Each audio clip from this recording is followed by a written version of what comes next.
ziriya power ziraza kugumana agaciro cyangwa ziraza guhita zirangira.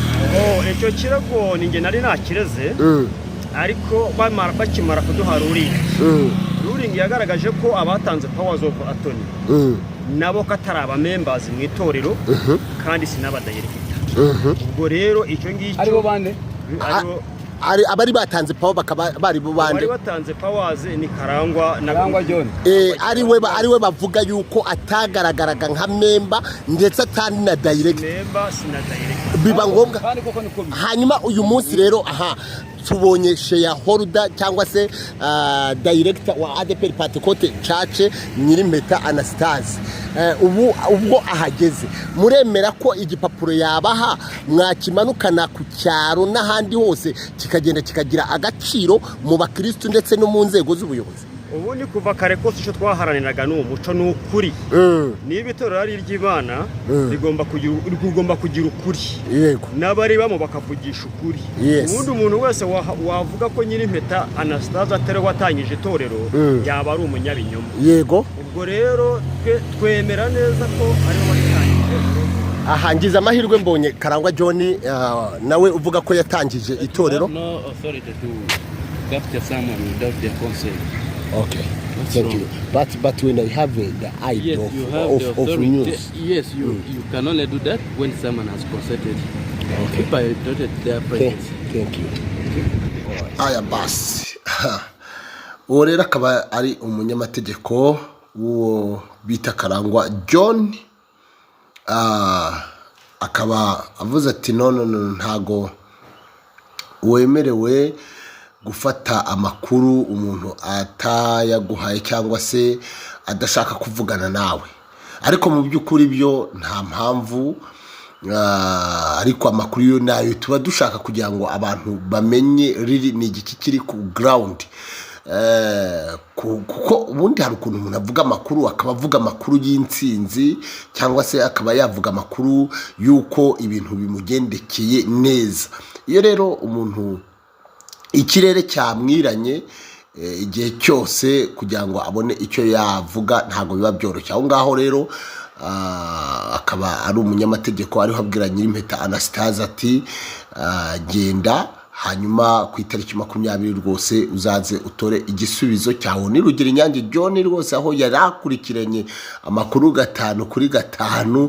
Hanyuma iyo foto nayo nkuko uyibonaho Bosco muganga akaba arabwira Karangwa na Bright ati tukamye ikimasa nta kundi rwose ati umugabo aratuvangiye ntago twe tuzi yuko Nyirimpeta Anastase ari buze kuba ahangaha. Amboneraho no kongera kubwira abantu kimwe mu bintu byashimishije no kubona umugabo nka Nyirimpeta Anastase uyu munsi ufite amatorero yiwe ayoboye akomeza kumva ikibazo kiri mu banyarwanda hano mu gihugu cy'Ubugande cyatangiye mu mwaka wa 2019. Ariko je ntago navuga ko cyatangiye 2019 ahubwo navuga ngo cyatangiye ubwo Karangwa yinjiraga Mengo aciye ingufuri. Ubwo yacaga ingufuri burya nibwo ikizira cyari kingiye ahera. Ubundi baravuga ngo iyo winjiye ushenye no gusohoka usohoka ushenye. So rero Nyirimpeta Anastase arangije aravuga ati no nta mpamvu yo kugira ngo abanyarwanda bakomeze gushwana twaca mu yihe nzira.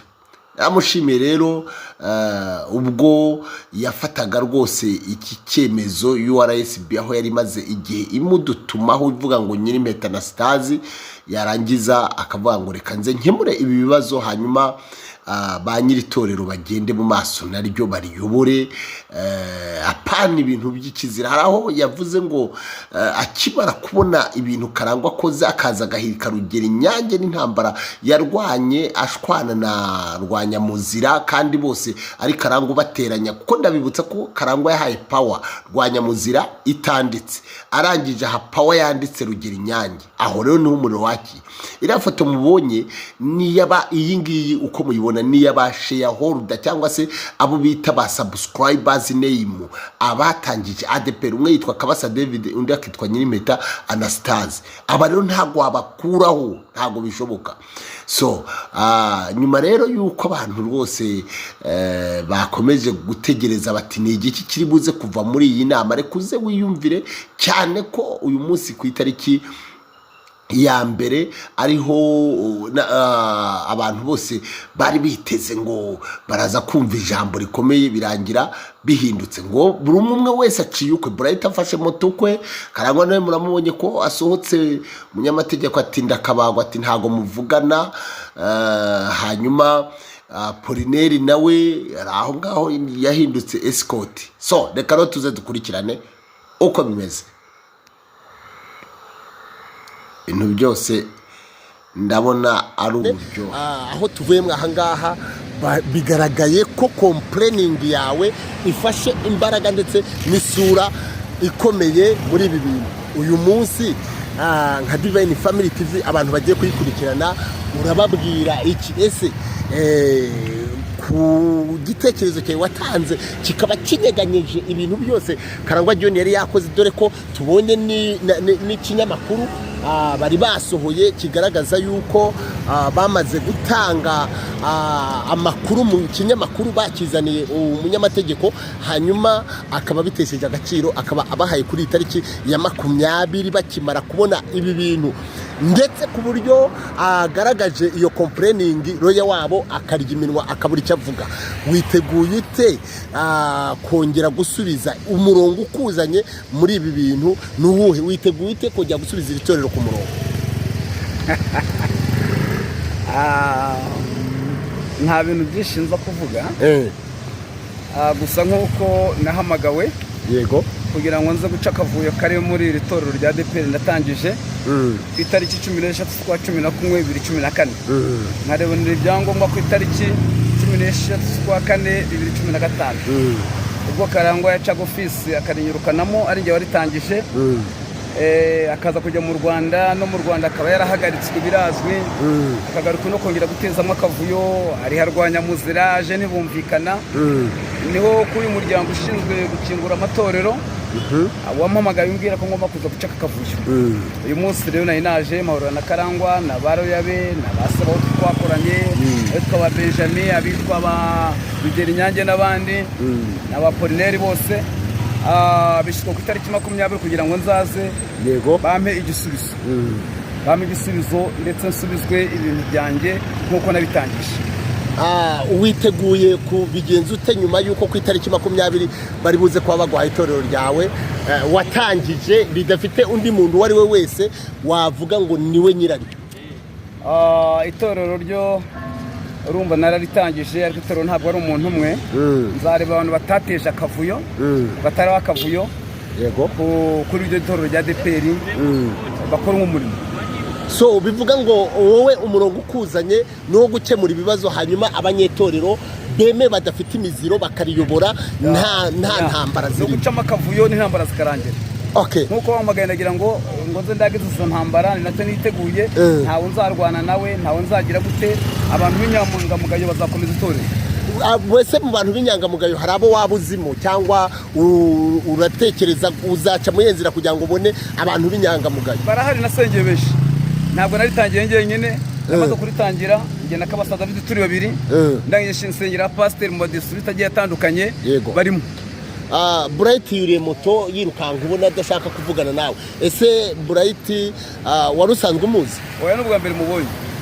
Uriya Apolineri na Karangwa John ndabazi. Hanyuma nyuma yuko Karangwa John ngo aciye ingufuri akinjira muri ofisi Mengo agatwara ibyangombwa akaza mu URSB akari kuri movingamo, uyu munsi URSB ikaba isanze koko ari wowe subscriber cyangwa se ari wowe shareholder wa ADPR Pentecost Church. Urumva umunezero ufite nkawe unganiki? Nge ndishimye nkuko bantumyeho bambwira ko nka fonda wa company itorero rya ADPR Pentecost International Uganda naritangije ndumwe nakabasa nk'ingirije turi babiri, nta muntu wa gatatu wundi, nkajya nshyiraho abandi mu mpande zitandukanye.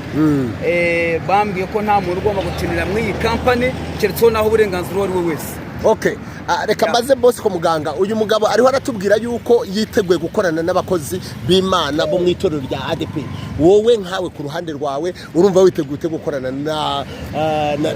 n'itorero nk'uko bisanzwe? Turabizi yuko iri torero ritagira nyirane. Witeguye kurihagararamo nk'umukozi w'Imana kandi twubaha. Baduhaye kuri 20 nizagaruka mu kuri 20 kibeza. Bishatse kuvuga ngo kuri 20 kubera ko complaining ya Nyirimpeta Anastase yinjiyemo ibintu bibaye nk'ibicankarani. 20 ngo bizasobanuka. Kuri 20 witeguye kwakira igisubizo.